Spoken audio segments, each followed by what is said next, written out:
জাতীয় বিশ্ববিদ্যালয়ের ডিগ্রি দ্বিতীয় বর্ষের বেশ কয়েকটা পরীক্ষা স্থগিত হয়েছে। সর্বশেষ আজকে 22 জুলাই পরীক্ষা স্থগিত সংক্রান্ত নোটিশ দিয়েছে এবং আজকে 22 জুলাইয়ের কোনো পরীক্ষাই হচ্ছে না, সেই বিষয়টি কিন্তু জানিয়ে দেওয়া হয়েছে। তো যে পরীক্ষাগুলো স্থগিত হয়ে গেছে সেই পরীক্ষাগুলো আবার কবে নেওয়া হবে আপনারা অনেকেই জানতে চেয়েছেন। মূলত কোন কোন পরীক্ষা স্থগিত হয়েছে: সংস্কৃত তৃতীয় পত্র, দর্শন তৃতীয় পত্র, সাথে 17 তারিখের ইতিহাস, ইসলামের ইতিহাস, রসায়ন, হিসাব বিজ্ঞান চতুর্থ পত্র, তার সাথে 21 তারিখের পদার্থবিজ্ঞান চতুর্থ পত্র, এর সাথে 22 তারিখে আজকে রাষ্ট্রবিজ্ঞান, ফিনান্স অ্যান্ড ব্যাংকিং এবং উদ্ভিদ বিজ্ঞান চতুর্থ পত্রের পরীক্ষাগুলো স্থগিত হয়ে গেছে। তো অনেকগুলো পরীক্ষা স্থগিত হয়েছে। তো এই স্থগিত হয়ে যাওয়া পরীক্ষার নতুন সময়সূচি কবে দিবে? খুব তাড়াতাড়ি জাতীয় বিশ্ববিদ্যালয়ের নতুন সময়সূচি দিয়ে দিবে।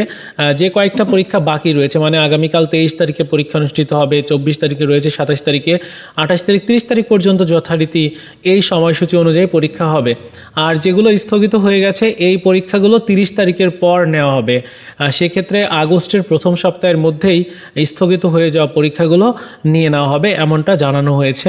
আর খুব তাড়াতাড়ি এই যে নতুন পরীক্ষার সময়সূচি সেটা জানিয়ে দেওয়া হবে।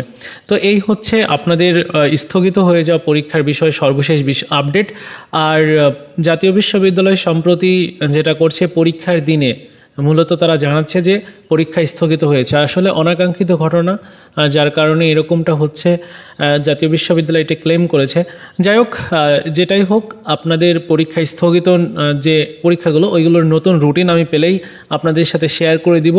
এজন্য এই চ্যানেলটিকে সাবস্ক্রাইব করে রাখতে হবে। ধন্যবাদ।